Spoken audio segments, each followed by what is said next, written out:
Hi, welcome back to Page Pilates. Today we're going to go over what I do if I'm having a lot of tension in my pelvic floor and I need relief.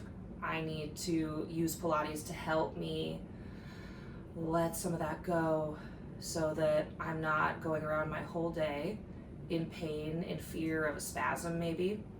So in case you don't know, I have pelvic floor dysfunction.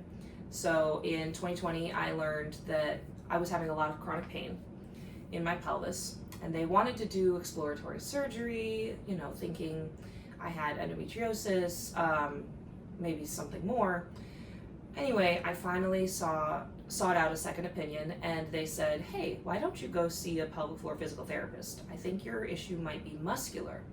And I said, great, I've done lots of physical therapy, retired dancer, was like very comfortable with that, much more comfortable than with surgery. And was like, absolutely, let's try this first. Turns out that's exactly what I needed. I have hypertonic pelvic floor muscles due to a host of things. But anyway, it means they're too tight and they're not good at relaxing. And if you didn't know, your pelvic floor muscles, they form sort of a hammock at the bottom of your pelvis. And they connect your sit bones, your pubic bone, your tailbone, so like right at the base of you. So like if you're sitting, like I am, you're sitting, you feel your sit bones, and the first thing I would try to do, sitting, lying down, would be to breathe. Really simple. So if I'm having a bad day, I'm probably gonna lie down, if I'm being honest. In a place that makes your legs feel comfortable. And I'm just going to put my hands on my belly. And just take a few deep breaths. Don't overanalyze them at first.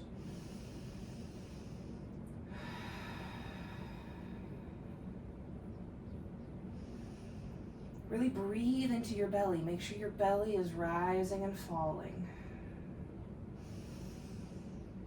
It seems really simple,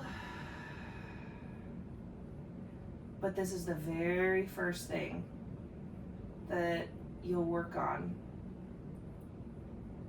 not just for pelvic floor issues, for so many things. We need to be good at breathing. I mean, you could go Google the however many millions of quotes there are of Joseph Pilates talking about breath is life, and the very first and last things we do in life are breathe, and we need to be as good at breathing as we can in order to have the best life possible, blah, blah, blah. Now, a little more detailed thought into this breathing. As you breathe in, let the pelvic floor go. Inhale, let your pelvic floor go down. And then as you exhale, think of pulling up the muscles that stop you from going to the bathroom. And then inhale, relax those muscles. And then exhale, draw them up your body like an elevator. Inhale. Exhale. Let's do two more.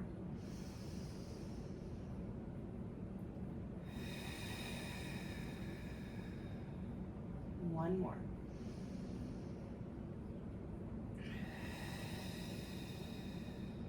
So I would start with some breathing. Even if you're not sure if you're moving your pelvic floor correctly, just belly breathing is going to tell your body, hey, we don't need to be in fight or flight mode. We're breathing, we're using our diaphragm. It's going to lower your heart rate a little. It's going to tell your body, we're safe, we're good. Then the next thing I might do is go, does my back feel tight? Do my hips feel tight? Because they all work together. It's all one system. So you could hug one knee into your chest and just draw some nice little circles. Gentle, not forcing the range of motion. If you are someone with a tight, hypertonic pelvic floor, or if it's in spasm, this is not the day, reverse those circles, to push yourself and to work on your flexibility. This is just to get the muscles back to like a home base, a resting state. And then we worry about increasing your flexibility another day. Switch to the other leg. And you're just stirring your hip in that hip socket. And you just want to notice if there's a place where you're like, doesn't want to go there. Don't force it. Make the circle a little smaller, reverse it. And you're going for using your arms and not using your leg muscles while you're doing this. My leg is totally floppy, limp. Easy. And keep that deep breathing going that whole time.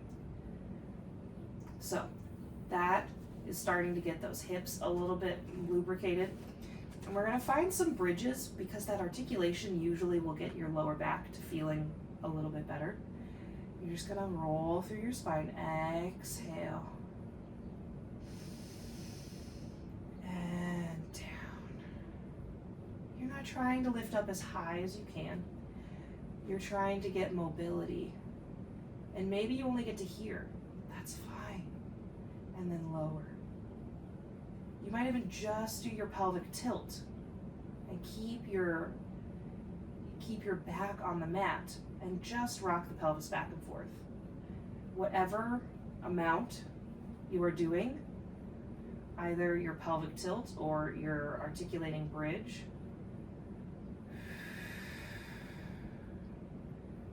that's another one that's going to help open up the front of the hips if that's starting to feel tight. Yes, your hip flexors are probably going to want to jump in and save you from your pelvic floor.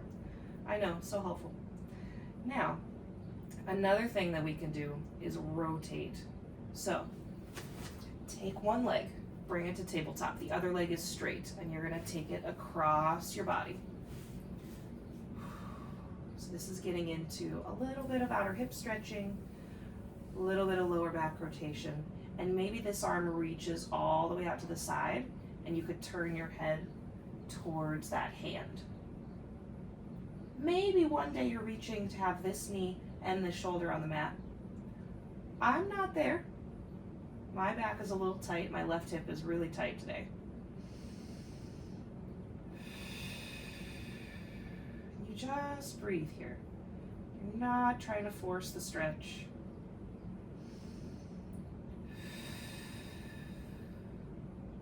But if we can get the things around your pelvic floor moving, come back to center, let's switch sides. That will help you. It will start increasing blood flow.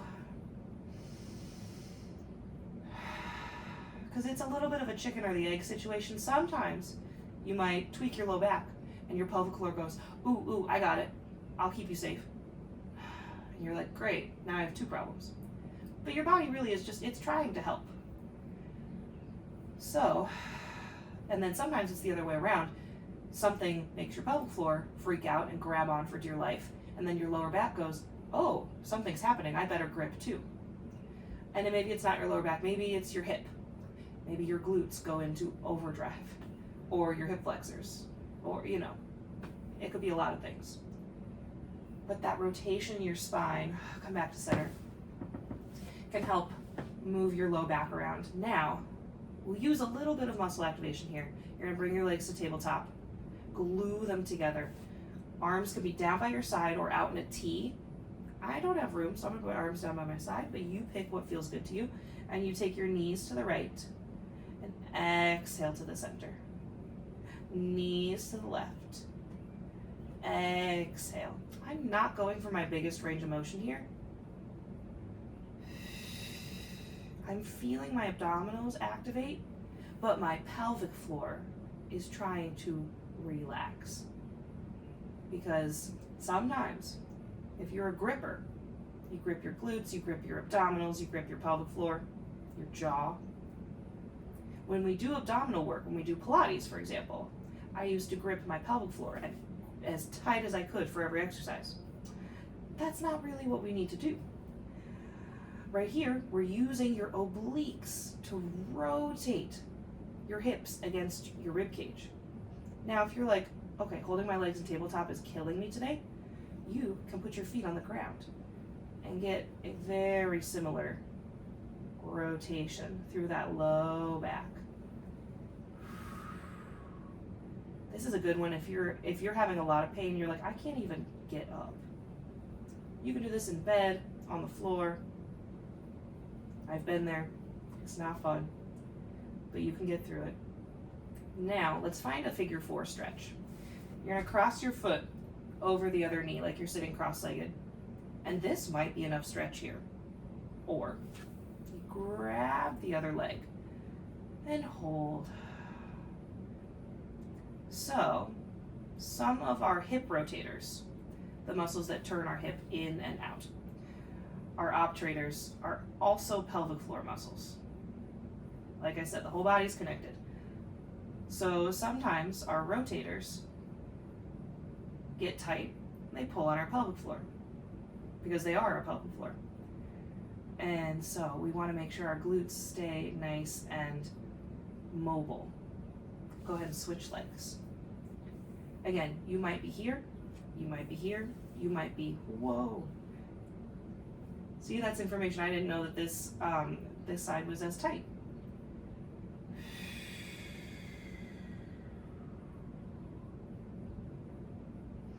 The pelvis is it's the center of your body. Everything crosses through. The more I study the pelvis, it's fascinating, it's confusing, it's beautiful. Oh my gosh. I mean, I'll never get bored. It's so cool. Relax. Now, if you're like, this is one of those days where I'm not getting up, then stop here. But maybe you flip over onto your hands and knees. And we find some rocking. So, you've got your knees under your hips, hands under your shoulders. And you have a nice long spine here. So you're not rounded, you're not arched. And you're just going to crease at the hips and then shift forward. Crease at the hips and shift forward. Imagine that someone has their fingers right here and you're trying to pinch their fingers with your front hip bones. So you're just trying to slide back. You're not trying to, like if you were going into a child's pose, you would round your spine. We're not trying to round our spine here, we're trying to keep it nice and long and neutral. Now if we add the breath, you want to try to inhale as you rock back, and then exhale to come forward. And inhale as you go back, and exhale as you go forward. Integrating the breath with movement is key for pelvic floor health. Inhale, exhale. So that's another option, those rocks. Cat-cow is another great one. So this time you will round the spine and then release and find a little extension and center. Round the spine, center, and you're not going for your maximum range of motion. You're going where it feels good. The goal of this is to feel better. And if you add the breath here, you want to exhale as you round, and then you inhale as you extend and center. Let's do one more.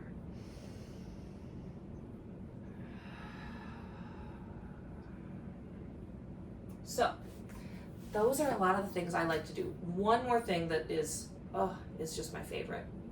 Okay, two more things. One is to sit in child's pose. Really comfortable. Maybe you take your knees wider if together doesn't feel good. And just breathe. Do your belly breaths. In child's pose.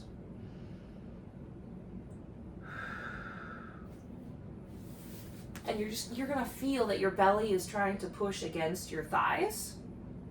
And that gives you that tactile cue of like, breathe into my belly, breathe into my belly. And you just hang out in child's pose. I've spent, I don't know how many hours in child's pose, just breathe.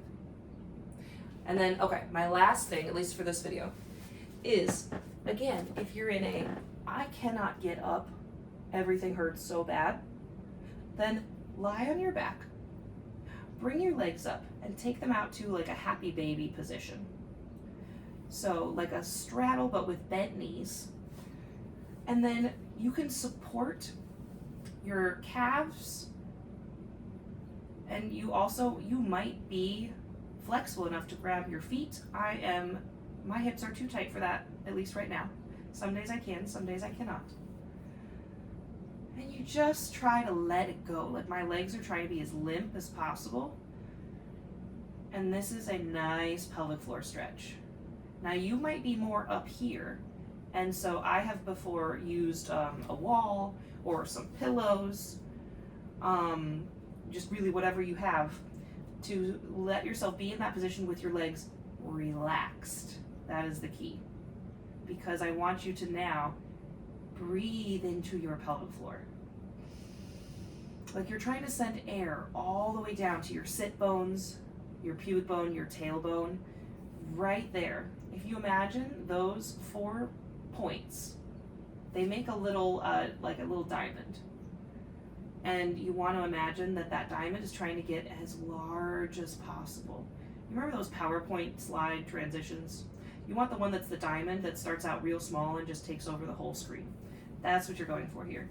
And you just hang out in happy baby. And you just, it's simple. You just breathe.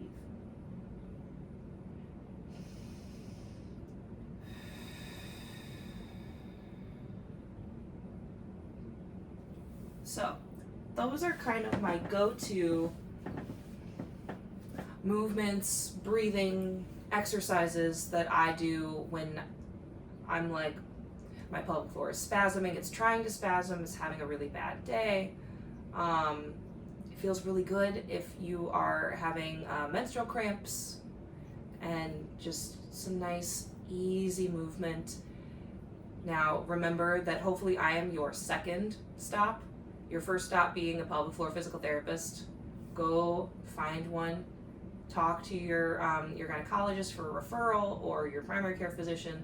Pelvic floor physical therapists are wonderful, and they can help you figure out what's going on with your pelvic floor, because through the screen I can't tell you.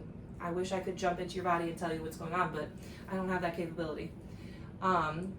This was really focused on tight pelvic floor. If you are dealing with incontinence or pelvic organ prolapse, or if you are postpartum, this isn't really going to serve you as well. This is more for my hypertonic pelvic floor people, and for getting that. It's like if your pelvic floor is an elevator, when you exhale, you engage the pelvic floor, or that's a Kegel, and you engage it, you lift it up to the top floor. And we also eventually want the elevator to come back down to the ground floor so we can go home. And this is for those days where your pelvic floor is living at like the 8th floor and there's only 9 or 10 floors. You're like, I cannot live here. Yeah. So this is for those days where if you're like, I'm living at like a 8 or a 9 out of 10, or I'm living at a 10. We'd like to live at a lower floor, regardless of where you actually want to live. I know some people prefer the top floor. So anyway, please follow and subscribe for more. As always, like, leave questions in the comments. Let me know what makes sense to you, what doesn't, so that I can help you have your healthiest pelvis. I'll see you next time.